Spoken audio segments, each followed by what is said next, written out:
Hi everyone, it's Mrs. Dziedziela here, and today I thought I would read you a story. I'm going to be reading you a story from The Tales of Beedle the Bard by J.K. Rowling. So if any of you out there love Harry Potter, hopefully you will enjoy the story today. The Wizard and the Hopping Pot. There was once a kindly old wizard who used his magic generously and wisely for the benefit of his neighbours. Rather than reveal the true source of his power, he pretended that his potions, charms and antidotes sprang ready from the little cauldron he called his lucky cooking pot. For miles around, people came to see him with their troubles, and the wizard was pleased to give his pot a stir and put things right. This well-beloved wizard lived to a goodly age, then died, leaving all his chattels to his only son. This son was of a very different disposition to his gentle father. Those who could not work magic were, to his son's mind, worthless, and he had often quarrelled with his father's habit of dispensing magical aid to their neighbours. Upon the father's death, the son found hidden inside the old cooking pot a small package bearing his name. He opened it, hoping for gold, but found instead a soft, thick slipper, much too small to wear, and with no pair. A fragment of parchment within the slipper bore the words, "In the fond hope, my son, that you will never need it." The son cursed his father's age-softened mind, then threw the slipper back into the cauldron, resolving to use it henceforth as a rubbish pail. That very night, a peasant woman knocked on the front door. "My granddaughter is afflicted by a croup of warts, sir," she told him. "Your father used to mix a special poultice in that old cooking pot." "Begone," cried the son. "What care I for your brat's warts?" And he slammed the door in the old woman's face. At once there came a loud clanging and banging from his kitchen. The wizard lit his wand and opened the door, and there, to his amazement, he saw his father's old cooking pot. It had sprouted a single foot of brass and was hopping on the spot in the middle of the floor, making a fearful noise upon the flagstones. The wizard approached in wonder, but fell back hurriedly when he saw that the whole of the pot's surface was covered in warts. "Disgusting object!" he cried, and he tried firstly to vanish the pot, then to clean it by magic, and finally to force it out of the house. None of his spells worked, however, and he was unable to prevent the pot hopping after him out of the kitchen and then following him up to the bed, clanging and banging loudly on every wooden stair. The wizard could not sleep all night for the banging of the warty old pot by his bedside, and next morning the pot insisted upon hopping after him to the breakfast table. Clang, clang, clang went the brass-footed pot, and the wizard had not even started his porridge when there came another knock on the door.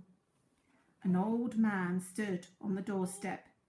"'Tis my old donkey, sir," he explained. "Lost she is, or stolen, and without her I cannot take my wares to market, and my family will go hungry tonight."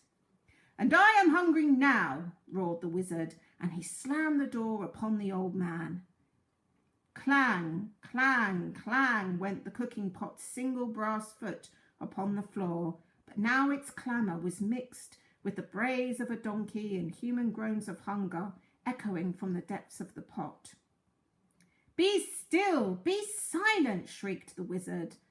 But not all his magical powers could quieten the warty pot, which hopped at his heels all day, braying and groaning and clanging, no matter where he went or what he did.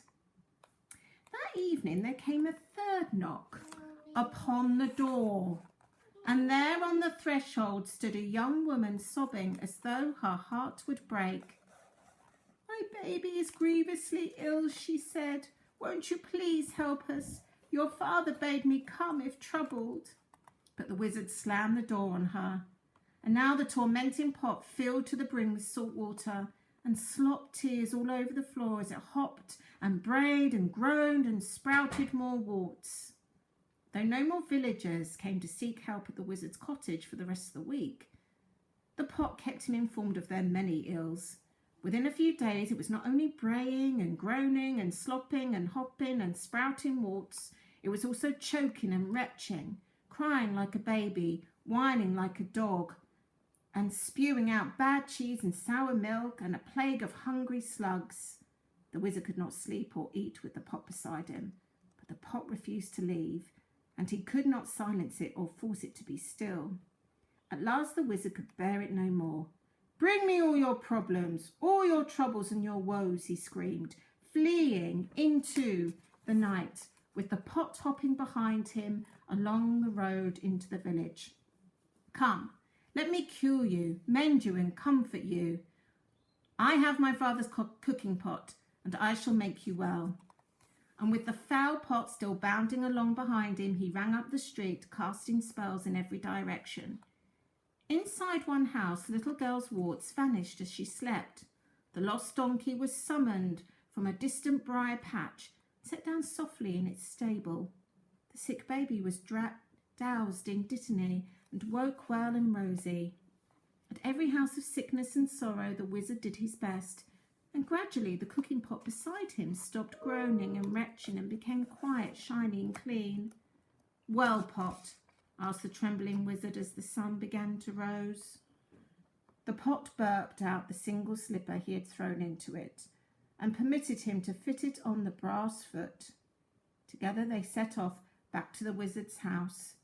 The pot's footstep muffled at last, but from that day forward the wizard helped the villagers like his father before him, lest the pot cast off its slipper and begin to hop once more.